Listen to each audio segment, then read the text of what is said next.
I started my business because I have seen over the years of being internal at a company as a sales leader, a marketing leader, revenue leader, that companies struggle with building systems and processes. So much of the default mode of creating a sales team at a company is, hey, let's just get some really good salespeople and put them together, and then that should be enough to hit our goals. But that doesn't work in the same way that you can't just throw a bunch of good athletes on a basketball team and then win championships that way, because it takes a lot more than that. And so when I started this business, it was about taking my analytical approach and my systems and processes mentality and mindset, along with the ability to close deals at scale and to build scripts and coach and train, combine those together in a way that most consultants aren't able to do, both, let's say, the clouds and the dirt, and then also in what companies need, which they need the systems and processes, and they need to make sure their reps can close deals on the spot in that moment in their conversations.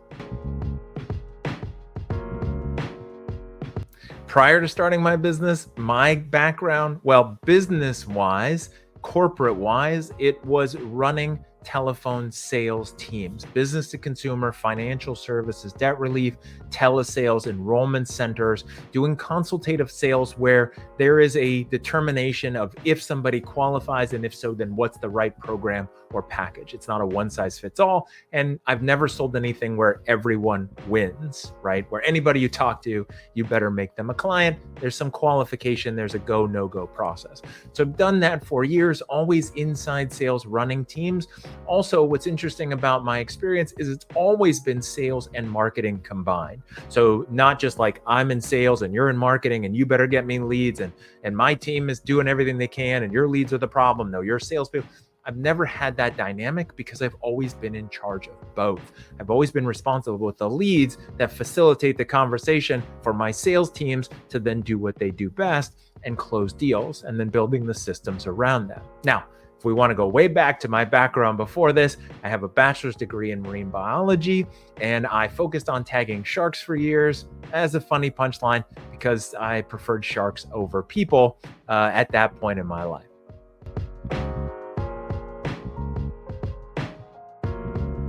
I guess we could talk about my favorite type of client more than the ones that I serve the most. My favorite client, the clients that I enjoy, and it's also the intersection of where we get the best results and do the best work, is clients who are open-minded. I joke about this all the time, but it's so true. Of the 12 steps, the first step is the hardest, which is admitting that you have a problem. And it sounds like a funny joke. And for some people, that's very serious, obviously, if they're going through a 12-step program. But as humans, it's really tough for us to change.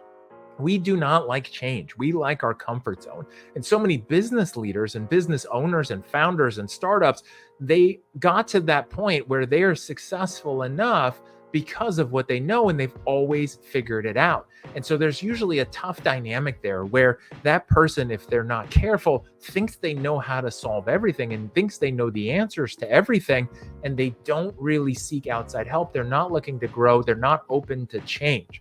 And so what I found, my favorite clients, the people I enjoy working with, and again, where we get the best results, are the ones that are open. They know, hey, I've gotten to here, but if I want to get to here, it's going to take something different or more, right? Like everything I've done has gotten me to this point, but it's not going to get me there. And so at that intersection is really fun. I really enjoy that because then we can get some work done, right? When it's a company founder, sales leader, they're open to change. They want to do things different. They know that what they're doing isn't getting them everything that they want. Then it's game on. Then it's just fun. And we're going to get some serious things done. Now, beyond that, when we're talking about industries, sizes, it doesn't matter. I guess the only other thing that I look for that's a good fit is a company that has a strong company culture, a strong mission, vision, and core values, and they really know where they're focused, and all of their team knows what they're focused on. And then, as a side qualifier for me, a company that's actually selling something that the world needs. Because there's a lot of companies out there who get started and they're trying to sell things to the world and nobody cares and it's not really valuable. And so obviously it's got to be something that actually helps out their customers. Well, I touched on it earlier, what makes me different. As a guy that was raised by two analytical parents, a banker mom and an engineer dad, who to this day still hate gross old school salespeople, and my upbringing where I was a shy, awkward, late blooming, weird only child that never really fit in. And again, led to the point of where I got my bachelor's degree in marine biology and literally chose to stand on a boat tagging sharks instead of dealing with humans, has led me to an analytical approach when it comes to sales and not a sales first approach. Recently, I had a conversation with someone and I kind of shocked them. I said, I'm an ops person, not a salesman. And they're like, wait, what are you talking about? This is about sales. And I said, the thing is that makes me different is that when I look at a sales operation, a sales team, even an individual sales contributor, I look at them and I think of systems and processes and structure, right? How do we help them with systems and processes and structure versus a salesperson first approach where they look at everything and think, just give me the right people to talk to and let me loose, and I'll say whatever it takes to close that deal. That's really tough to scale. The quality is not always what the company wants. Customers aren't always happy with that approach. And you can't win a game with a bunch of people who think about themselves as salespeople and they don't want any structure, any accountability, anything like that. The kind of people who don't want to put anything into the CRM, they don't want to answer questions about their pipeline, they don't want to be on a schedule. Those people are dangerous. And so I'm different because I'm not a salesperson first. I don't think the solution for every company's revenue problems is to find superstar salespeople and let them loose on the world and hope that they do what they're supposed to do and hope that they do all the things that they promised they would do in the interview. That's not how you scale and that's not how you win. So I look at it analytical first. But again, what makes me different is that I'm not just about systems and processes. It's not about structure. It's not about creating such a tight box around salespeople. They can't be themselves and do what they do. No, I want to do everything I can around them to allow them to do what they do best, which is to be a human interacting with another human who's scared and confused and has hopes and goals and dreams, and move them forward towards the right solution for them. And so I have the ability to both look at the operation side, but then also literally sit next to a salesperson and help them close that deal or listen to their call and tell them what they could have said different to close the next deal and help them improve their effectiveness.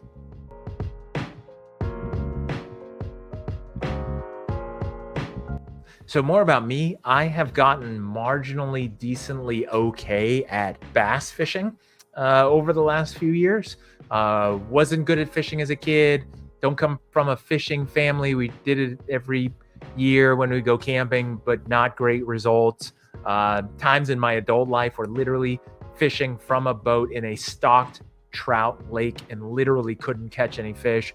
And so I just don't have that background. Thanks to YouTube and feeling like I can plug into the matrix and just watch enough videos to figure it out and enough experimentation, since moving to Florida, gotten pretty good at it. In fact, the largest one that I've caught that we weighed was over 4 pounds, which is amazing as a guy who literally caught bluegill as a kid. And it's really fun for my wife and I. We can go fishing here. There's lots of lakes, lots of areas, lots of canals in Florida, do some freshwater fishing. And so that's a lot of fun.